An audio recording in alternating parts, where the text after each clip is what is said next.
Hello everyone, welcome back to my channel and welcome to another daily blog. এটাকে তোমরা daily blog না বলে একটা শপিং ব্লগও বলতে পারো, বিকজ আজকে রেডি হয়ে গিয়েছিলাম আমি আর মা মিলে গড়িয়াহাট যাবো বলে। দেখো, সামনেই পুজো আসছে, পুজোর শপিং তো চলতেই থাকবে, বাট পুজোর শপিং হবে আর গড়িয়াহাটে গিয়ে শাড়ি শপিং হবে না, এটা তো হতেই পারে না। প্লাস এবার তো মাও এসেছিলো একদম পুজোর আগে আগে, তাই মাও চাইছিল যে এবার শাড়ি শপিংটা গড়িয়াহাট থেকেই করবে। সো বাড়ি থেকে বেরিয়ে কিছু দূর হেঁটেই আমরা পেয়ে গেলাম গড়িয়াহাটের বাস, আর বাসে করে বেরিয়ে পড়লাম। আকাশটা এখানে কিন্তু তোমরা রোদ ঝলমলে দেখলেও মাঝ রাস্তায় অ্যাজ ইউজুয়াল বৃষ্টি নেমে গেছিলো। কখন যে রোদ আর কখন যে বৃষ্টি বোঝাই যায় না। যাই হোক, আমরাও কিছুক্ষণ পর পৌঁছে গেলাম গড়িয়াহাটে। আর এটা ছিল গড়িয়াহাটে যেখানে বাস আমাদেরকে নামায়, সেটার ফার্স্ট গলিটা। বাট এখানে আমরা যাব না, আমরা রোড ক্রস করে চলে যাব শাড়ির গলিতে, বিকজ আজকে আমাদের গড়িয়াহাট আসা মেইনলি শাড়ির জন্যেই। জাস্ট 10 মিনিট আগে আমরা যখন বাসে ছিলাম তখন কিন্তু প্রচণ্ড বৃষ্টি হচ্ছিল। আবার দেখো এখন এত রোদ যে একটু হাঁটতে না হাঁটতেই ঘেমে নিয়ে অস্থির হয়ে গেলাম। যাই হোক, শাড়ির গলিতে ঢুকেই আমরা ফার্স্ট একটা শাড়ির দোকানে চলে আসলাম। এখান থেকে আমি আগেও শাড়ি কিনেছি বলে এই দোকানটাতেই ফার্স্টে মাকে নিয়ে গেলাম। আর দেখো এখানে খুব সুন্দর সুন্দর শাড়ির কালেকশন। এই শাড়িগুলো মা দেখছিল সিল্কের ওপরে। এরপর আমরা চলে গেলাম ওই দোকান থেকে বেরিয়ে আরেকটা দোকানে যেখানে হ্যান্ডলুম বা সুতির কাপড়ের উপর শাড়ি দেখছিল। আমি শাড়ির এক্স্যাক্ট নাম তো জানি না, বাট এই শাড়িগুলো খুবই সুন্দর। আর এগুলোর প্রত্যেকটা প্রাইস 600 থেকে 700-র মধ্যে। তোমরা অফকোর্স বার্গেন করবে, সো আরও কমে পেয়ে যাবে। আর এই শাড়িগুলো হলো কমপ্লিট পুজো কালেকশন। মানে এরকম একটা শাড়ি পরলে অষ্টমীর অঞ্জলি বা দশমীর সিঁদুর খেলা সব কিছুই জমে যায়। এরপর এই দোকানের এই পার্পল শাড়িটা আমার বেশ ভালো লেগেছিলো, বাট যদিও আজকে আমি শাড়ি কিনতে যাইনি তাই আমি আর কিছু কিনিনি। আজকে মাকেই নিয়ে গেছিলাম শপিং করাতে। আর মা শুধু নিজের জন্য না, ফ্যামিলির অনেকের জন্য, লাইক আমার দিদার জন্য, মামির জন্য, সবার জন্যই আজ শাড়ি শপিং করতে এসেছিলো। এটা আমরা ঢুকে পড়েছিলাম ট্রেডার্স অ্যাসেম্বলিতে। এখানে মা নিজের কিছু পার্সোনাল শাড়ি দেখছিল। এই শাড়িগুলোর আমি নাম তো বলতে পারবো না অফকোর্স, বাট শাড়িগুলো কিন্তু ভীষণ সুন্দর ছিল আর খুব সুন্দর সুন্দর কালেকশন এসেও হচ্ছে।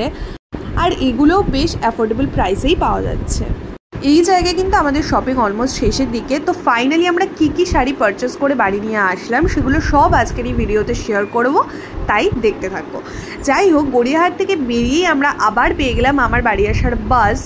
বাট বাসে ওঠার সাথে সাথে কিছু দূর চলতে না চলতেই এত jam, almost 15 to 20 minutes continuous আমরা জ্যামে দাঁড়িয়েছিলাম এই চিংড়িঘাটার ক্রসিংয়ে। এই 6টা-7টার সময় রাস্তায় যে কী পরিমাণ জ্যাম থাকে সেটা তো তোমরা সবাই জানবেই, আমার আর নতুন করে কিছুই বলার নেই। যাই হোক, অনেক স্ট্রাগলের পর জ্যাম কাটিয়ে আমরা পৌঁছে গেলাম আমাদের স্টপে। আর বাস থেকে নেমেই রাস্তার পাশে একটা দোকান থেকে অর্ডার করে নিয়েছিলাম চা আর তার সাথে চিকেন পকোড়া, বিকজ ততক্ষণে বিশাল খিদে পেয়ে গেছিলো। ছটাপট খাওয়া দাওয়া শেষ করে আমরা চলে আসলাম ঘরে। আর ঘরে এসে ফ্রেশ হই, শাড়ি দেখার পালা। তাহলে চলো দেখে নিই যে আমরা আজকে কী শাড়ি পারচেস করলাম। প্রথমেই এই শাড়িটা মা নিয়েছে পার্সোনালি অঞ্জলি দেওয়ার জন্য, বিকজ অষ্টমীর অঞ্জলিতে এরকম লাল সাদার কম্বিনেশন কিন্তু অফকোর্স খুবই ভালো লাগে। এটা ছিল একটা হ্যান্ডলুম শাড়ি, যেটা কিন্তু খুবই সফট কাপড়ের ছিল, একদম কটন। যাই হোক, এরপর চলে আসে আমাদের নেক্সট শাড়িতে। এটাও মা নিজের জন্যই কিনেছিল। আজকাল এই কালারটা আমার পার্সোনালি খুব ভালো লাগছে, তার জন্য আমি ইনসিস্ট করেছিলাম এই শাড়িটাতে। প্লাস মারও এই কালারটা ভালো লেগেছিলো, সেটা হচ্ছে একটা পেস্তা গ্রিন কালার। শাড়িটা কিন্তু ভীষণ সুন্দর আর সিল্কের ওপর ছিল। এবার কী সিল্ক আই ডোন্ট নো। যাই হোক, এরপর চলে আসি নেক্সট শাড়িতে। এটা বেসিক্যালি পারচেস করেছিলাম মামির জন্য। যেহেতু এবার মা পুজোর আগে আমার এখানে এসছে, তার জন্য শপিং তো মাস্ট, আর তার সাথে সাথে গড়িয়াহাটে শাড়ি শপিং মাস্ট। তার জন্য এইবার মা শুধু নিজের জন্য না, বাড়ির অনেকের জন্যই এখান থেকে শাড়ি শপিং করে ফেলেছে। এই শাড়িটা কিন্তু ছিল প্রপার পুজোর একটা শাড়ি। পুরো শাড়িটা খুব সুন্দর, অল ওভার হোয়াইটের মধ্যে ইয়েলো অ্যান্ড রেডের কাজ করা, আর তার পাশাপাশি মা দুর্গার একটা সুন্দর মুখ। এই শাড়িটা তো আমি দোকানে থাকতেও তোমাদেরকে একবার দেখিয়েছিলাম। যাই হোক, এরপর চলে আসি নেক্সট শাড়িতে, যেটা ছিল একটা ডার্ক মেরুন কালারের মালবেরি সিল্ক। এই ডার্ক মেরুন কালারটা আমারও কিন্তু বেশ ভালো লাগে, ভীষণ গর্জিয়াস একটা শাড়ি পুজোর সন্ধ্যায় পরার জন্য। এরপর এই দুটো sari similar sari, same sari, but দুটো ডিফারেন্ট কালারে পারচেস করা।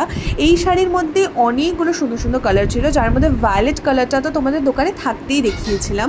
আর এটাও কিন্তু প্রপার রেড আর গ্রিন না, একটা পিঙ্কিশ রেড আর একটা পেস্তা গ্রিন শেডের শাড়ি। খুবই সুন্দর ছিল শাড়িটা। আজকের মতো পুজোর শাড়ির হল তো এখানেই শেষ। তোমরা আমাকে কমেন্ট বক্সে জানাতে ভুলো না যে কার কোন শাড়িটা কেমন লেগেছে। আমার তো সবগুলো শাড়িই ভীষণ পছন্দ হয়েছে। আর এই ছিল আজকে শপিংয়ের ছোট্ট একটা ব্লগ। আশা করি তোমাদের ভিডিওটা ভীষণ ভালো লেগেছে। আর যদি ভিডিওটা ভালো লেগে থাকে please like, share and subscribe my YouTube channel. দেখা হচ্ছে নেক্সট কোনো ব্লগে। Till then by.